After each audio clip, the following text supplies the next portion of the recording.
4⁻³ equal to হচ্ছে পাওয়ারে দেখো যদি মাইনাস থাকে তাহলে কি হবে না 1/4⁻³ ঠিক আছে। তাহলে 4⁻³ মানে হচ্ছে 1/4 × 4 × 4 ঠিক আছে, ইকুয়াল টু হচ্ছে 1/64।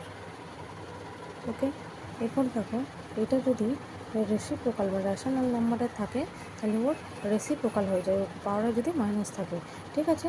না দেখো কি হবে না 1/2 এটার -5 তাই তো আছে, তাহলে ইকুয়াল টু হবে 1/2 two the power 5। Okay, equal to হচ্ছে 1/, এই 2টা ওপরে উঠে যাবে ঠিক আছে।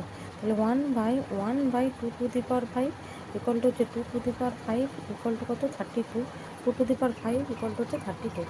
ওকে, চলো এরপরে এটা দেখো 5/6 টু দি পাওয়ার 5 স্কোয়ার, তাহলে 5 square by 6 square into 5 square by 3 square ঠিক আছে।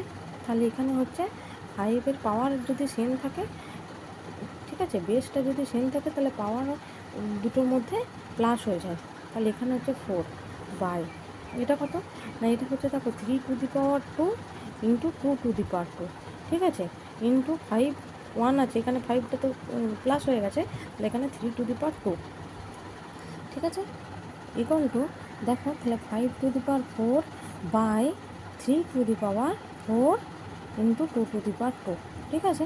তাহলে 5 to the power 4 equal to কী হবে 5 টু দি পাওয়ার 4 মানে কত